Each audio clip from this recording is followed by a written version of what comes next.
Dear students, good morning.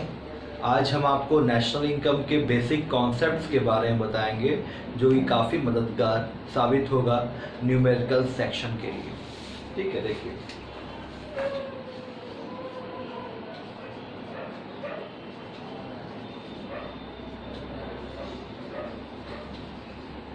National income का एक aggregative name भी है, that is called NNP at FC. NNP at FC, that is called net national product at factor cost. Okay, let us see the three basic concepts, three major concepts जो हैं। Aggregates के नाम जो होते हैं, ठीक है, वो इस प्रकार है। देखिए स्टूडेंट्स, जैसे कि मैं बोलता हूँ GDP MP, GDP MP, मान लीजिए मैं इसी को लिख दिया net national product at factor cost, या मान लीजिए मैंने लिख दिया स्टूडेंट्स GNP एट FC, NDP EMP। तो स्टूडेंट्स आप देखिए, इसमें पहले लेटर वर्ड में आपका ग्रॉस नेट, ठीक है स्टूडेंट्स। दूसरे में क्या है, डोमेस्टिक नेशनल डोमेस्टिक, और piece the common and in each aggregates, और यहाँ पे market price factor cost market price. तो हम यहाँ पे आपको क्या बताना चाहते हैं, हम फर्स्ट लेटर वर्ड को यहाँ पे कंसीडर करेंगे। ठीक है, देखिए पहला जो हम यहाँ पे ले रहे हैं फर्स्ट कॉन्सेप्ट, वो क्या मैंने ले लिया students, gross and what net. ठीक है स्टूडेंट्स, तो जब हम ग्रॉस और नेट की बात करेंगे, ये एग्रीगेट का फर्स्ट लेटर है। यहां पे मैं लिख दे रहा हूं फर्स्ट लेटर। ओके स्टूडेंट्स, अब फर्स्ट लेटर के लिए क्या आपका यहाँ पे फैक्टर रिस्पॉन्सिबल है। फर्स्ट लेटर वर्ड क्या है, ग्रॉस और नेट। तो फैक्टर रिस्पॉन्सिबल की बात करेंगे हम, which factor responsible, that is the depreciation. Depreciation का एक नाम और है स्टूडेंट्स, रिप्लेसमेंट कॉस्ट। इसका एक नाम और है कंजप्शन ऑफ फिक्स कैपिटल। ठीक है स्टूडेंट्स, तो ग्रॉस और नेट के लिए जो आपका फैक्टर रिस्पॉन्सिबल है वो डेप्रिसिएशन। ग्रॉस का मतलब होता है सकल, ठीक है, मतलब कि यहाँ पे एक्चुअल वैल्यू की बात कर रहा है, रियल वैल्यू की। ठीक, अगर हमने मान लीजिए कोई 2 लाख की बाइक आज मैंने परचेज की है, अगर मैं 2 साल बाद उसको बेचूंगा तो जाहिर सी बात है वो 2 लाख का बिकेगा, नहीं बिकेगा। क्यों? क्योंकि उसमें 2 साल का डेप्रिसिएशन उसमें लगाया जाएगा। मानते हैं 1 साल का डेप्रिसिएशन 40, दूसरे का मान लीजिए 40 है, तो 80,000 अगर मैं उसमें से माइनस करूंगा तो आएगा 1,20,000। 2 लाख की बाइक है स्टूडेंट्स, ठीक है, और मान लीजिए 2 साल यूज किया तो वो कितने की बिकेगी बताइए। 2 साल बाद कितने का बिकेगा, मान लेते हैं 1,20,000। Price is what, 1,20,000। ठीक है स्टूडेंट्स, तो ये हो गया ग्रॉस, और ये क्या हो गया स्टूडेंट्स, आपका नेट। मतलब कि इसमें हमें डेप्रिसिएशन जो इसके लिए रिस्पॉन्सिबल है ग्रॉस और नेट के लिए, मैं 2 लाख में से 80,000 माइनस कर दिया, तो क्या आ गया रिजल्ट, 1,20,000। Is that clear? तो देखिए स्टूडेंट्स,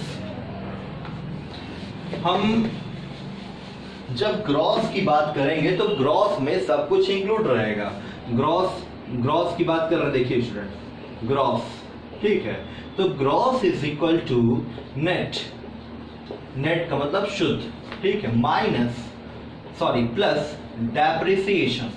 ठीक है स्टूडेंट, ग्रॉस में बोला सब कुछ। अगर मान ली बाइक का दाम कितना हो गया था, नेट में कितना आ गया था 2 साल बाद, 1,20,000 आ गया था, और इसमें डेप्रिसिएशन कितना लग गया था 2 साल का, वो कितना हो गया था 80,000, तो टोटल 2 लाख आ जाएगा कि नहीं यहाँ पे। तो ये हो गया बाइक जो 2 लाख की थी, ठीक है, वो 2 साल बाद बेचा मैंने 1,80,000, 1,20,000 का, और डेप्रिसिएशन कितना लग गया स्टूडेंट्स आपका 80,000। ठीक है, तो दोनों को इंक्लूड कर दिया, तो यहाँ पे कितना आ जाएगा स्टूडेंट बताइए, 2 लाख। Is that clear? तो जब हम ग्रॉस की बात करेंगे तो ग्रॉस के समय क्या करेंगे आप, डेप्रिसिएशन ऐड कर दोगे। ओके, अब हम बात करते हैं नेट की। नेट अब ग्रॉस इधर आ गया, ग्रॉस यहीं रह गया आपका और नेट यहीं पर।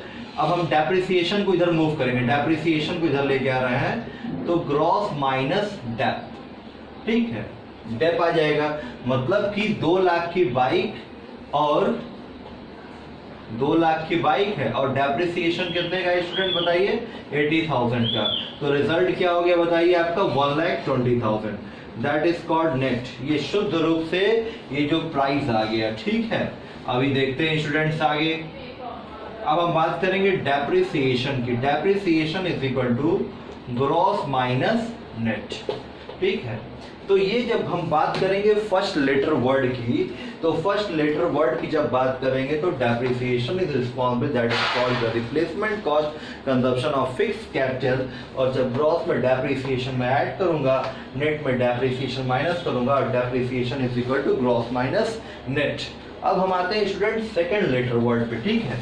यहाँ पे हम क्या कर देंगे, सेकंड कॉन्सेप्ट और ये सेकंड लेटर हो जाएगा। तो सेकंड लेटर क्या हो जाएगा स्टूडेंट्स आपका, यहाँ पे देखिएगा, समझिएगा क्या होगा। तो पहला तो वो ग्रॉस था, नेट था। दूसरा क्या हो गया स्टूडेंट, दूसरे क्या हो गया, ग्रॉस डोमेस्टिक प्रोडक्ट, और net gross national product, net domestic product, ठीक है स्टूडेंट्स।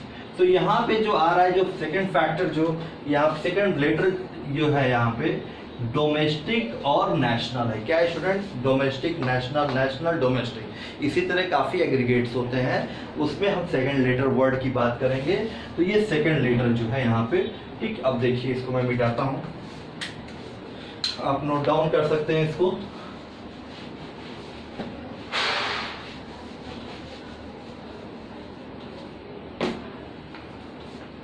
देखिए सेकंड लेटर हो गया डोमेस्टिक और नेशनल, ठीक है, डोमेस्टिक और नेशनल, डे नाइट, ठीक है, डी से डे, एम से नाइट। लेकिन डोमेस्टिक, अब देखिए डोमेस्टिक का मतलब क्या हो गया, घर के अंदर, और नेशनल का मतलब क्या हो गया, इंटरनेशनल, जो अपने लोग वहां पे भी काम कर रहे हैं, ठीक है, वहां पे भी, यहाँ की फैक्ट्री कुछ वहां पे भी वर्क कर रही है। देखिए जो इसके लिए फैक्टर रिस्पॉन्सिबल होगा,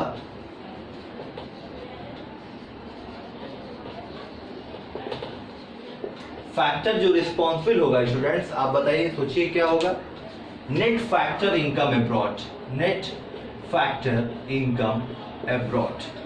स्टूडेंट्स ये आपके 2 टाइप्स के होते हैं। पहला होता है net factor income from abroad और net factor income to abroad. ध्यान दीजिएगा स्टूडेंट्स मेजर पॉइंट्स पे, ये आपका फ्रॉम है और ये क्या है आपका टू है, ठीक है। फ्रॉम का मतलब कि यहाँ पे एडिशन की बात कर रहा है, टू का मतलब कि सबट्रैक्शन की बात कर रहा है। अब फ्रॉम, ठीक है, हम अगर कोई गुड्स बेचेंगे तो वहां से मेरे पास पैसे आएंगे, तो पैसे आएंगे तो मैं उसको इंक्लूड करूंगा, और जब मैं गुड्स खरीदूंगा तो वहां के लिए मुझे पेमेंट करना पड़ेगा, तो वो क्या होगा, मेरे में से माइनस होगा, ठीक है स्टूडेंट्स। तो अब देखिए इसको कैसे करेंगे, ठीक है। जब हम बात करेंगे नेशनल की, नेशनल आप जानते हैं स्टूडेंट्स, राष्ट्रीय आय, नेशनल इनकम की डिफिनेशन में क्या होता है कि हम जीडीपी में हम कहीं ना कहीं क्या करेंगे बताइए स्टूडेंट, जीडीपी में हम क्या करेंगे, यहाँ पे ऐड करते हैं एनएफआईए, उसको मैं बताऊंगा आपको, बुझिए पहले इसको समझ लीजिए। National is equal to domestic. अब बताइए नेशनल में क्या हमें ऐड करना है, नेट फैक्टर इनकम अब्रॉड, ठीक है स्टूडेंट्स। अभी देखिए अब हम बात करेंगे डोमेस्टिक की। Domestic is equal to national minus net factor income abroad. Okay, domestic माने घर के अंदर, घर की घरेलू सीमा के अंतर्गत, और ये क्या हो गया, नेशनल माने इंटरनेशनल सीमा के अंतर्गत जो भी गुड्स और सर्विसेज प्रोड्यूस होंगे वो सब इंक्लूड करेंगे। और डोमेस्टिक का मतलब क्या हो गया, भारत का जो मैप है और क्या है, जलीय सीमा, वाटर बॉडीज के अंदर, वाटर बॉडीज में भी कुछ नॉटिकल माइल्स तक जो भी उत्पादन होता है वो सब क्या होता है स्टूडेंट्स बताइए आपका नेशनल डोमेस्टिक में आता है, वो सब डोमेस्टिक में आएगा। जो भी नॉटिकल माइंस में, कुछ नॉटिकल माइंस तक जो भी हम लोग मछुआरे जो मछली मारते हैं उससे जो इनकम जनरेट होती है वो कहीं ना कहीं क्या है बताइए आपकी घरेलू इनकम में आएगी। ठीक है, अब NFIA की बात कर लेते हैं। NFIA is equal to national minus domestic. ठीक है स्टूडेंट्स, इज दैट क्लियर? तो यहाँ पे स्टूडेंट्स, यहाँ पे जैसे मान लीजिए कि ये NFIA है तो net factor income from abroad minus net factor income to abroad कर देंगे। ठीक है, फिर ब्रैकेट खोलेंगे तो साइन वैसे रहेगा। क्वेश्चन जैसे हम सॉल्व करेंगे तो उसमें आपको ये चीजें देखने को मिलेगी। तो हमारे लिए जो सेकंड लेटर वर्ड है वो क्या है students, domestic national. Domestic national मतलब कि डोमेस्टिक और नेशनल और फैक्टर रिस्पॉन्सिबल क्या है आपका नेट फैक्टर इनकम अब्रॉड। ये टू पार्ट्स में डिवाइड है, फ्रॉम एंड टू।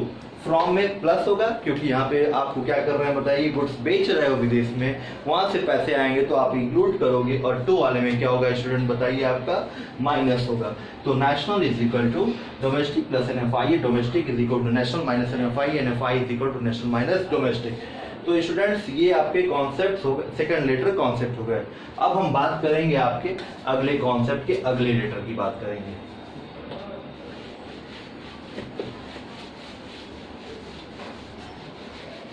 आइए स्टूडेंट जल्दी से देखते हैं उसको भी क्या होता है। देखिए यहाँ पे थर्ड कॉन्सेप्ट लिखता हूं मैं, थर्ड कॉन्सेप्ट। ठीक है, थर्ड कॉन्सेप्ट और थर्ड लेटर। थर्ड लेटर देखिए स्टूडेंट्स, ये आपका क्या हो गया, ये ग्रॉस डोमेस्टिक हो गया था, ये नेशनल, यहाँ पे डोमेस्टिक। अब देखिए ये PP। अब आप सोचेंगे सर ये थर्ड लेटर वर्ड तो आपका P आ जाएगा, ये थोड़ा सा गंदा हो गया ना।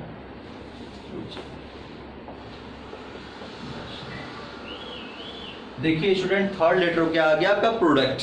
प्रोडक्ट को एज इट इज छोड़ देंगे। ठीक है, अब हम बात करेंगे मार्केट प्राइस की, मार्केट प्राइस की, फैक्टर प्राइस की, फैक्टर प्राइस और मार्केट प्राइस। ये जो थर्ड लेटर है तो क्या हो गया स्टूडेंट बताइए, मार्केट प्राइस, और ये क्या हो गया फैक्टर कॉस्ट। ठीक है स्टूडेंट्स, इसके बारे में मैं बता देता हूं आपको। मार्केट प्राइस क्या होता है स्टूडेंट्स, इसमें indirect tax, net net indirect tax या IT माइनस सब्सिडीज इंक्लूड होता है। और फैक्टर कॉस्ट में लैंड, लेबर, कैपिटल, एंटरप्रेन्योर के एवज में जो रेंट, वेज, इंटरेस्ट, प्रॉफिट होते हैं वो इंक्लूड होते हैं। बहुत सारे स्टूडेंट्स पूछते हैं सर क्या प्रॉफिट भी फैक्टर कॉस्ट में इंक्लूड होता है? यस, प्रॉफिट भी आपका फैक्टर कॉस्ट में इंक्लूड होता है, पर मार्केट प्राइस में केवल और केवल इसके अलावा आपका NIT net indirect tax include होता है। अब हम बात करते हैं which factor is responsible for this. देखिए students, factor responsible that is आपका नेट इनडायरेक्ट टैक्सेस। ठीक है, या कभी कभी क्वेश्चन में देता है IT माइनस सब्सिडीज, वो भी बताते हैं आपको क्या होता है इनडायरेक्ट टैक्सेस। ठीक है, सब्सिडीज जो कि सरकार मदद करती है। ठीक है, जैसे कि सिलेंडर है, सिलेंडर पे सरकार ने मान लीजिए 1000 रुपया ले लिया और 250 रुपया आपके अकाउंट में डाल देती है, तो वो क्या होती है सब्सिडीज। ठीक है, वो IT टैक्स में से ही क्या करती है आपको मदद करती है। ठीक है स्टूडेंट्स, ये आपका क्या हो गया फैक्टर रिस्पॉन्सिबल NIT। अब हम बात करेंगे मार्केट प्राइस की। मार्केट प्राइस में क्या होता है factor cost plus net indirect taxes की बात करते हैं। फैक्टर कॉस्ट में क्या इंक्लूड करेंगे स्टूडेंट्स बताइए आपका नेट इनडायरेक्ट टैक्सेस, और फैक्टर कॉस्ट में market price minus net indirect taxes, और NIT इज इक्वल टू आपका स्टूडेंट्स होगा market price minus factor cost. ठीक है स्टूडेंट्स, इसको देखिए कभी कभी क्वेश्चन में आएगा इनडायरेक्ट टैक्स माइनस सब्सिडीज, तो उसको हम लोग देख लेंगे। ठीक है ना, वो पूछता है कभी कभी calculate subsidies, calculate indirect taxes, तो अगर ये नहीं देता है तो IT माइनस सब्सिडीज देगा, उसको हम लोग कर लेंगे। यहाँ पे आप लिख सकते हैं IT माइनस सब्सिडीज भी INT माइनस सब्सिडीज। ठीक है, ठीक है स्टूडेंट्स, ये आपके 3 कॉन्सेप्ट्स हो गए which is very helpful in the problem solving section. ठीक है, ओके स्टूडेंट, थैंक यू।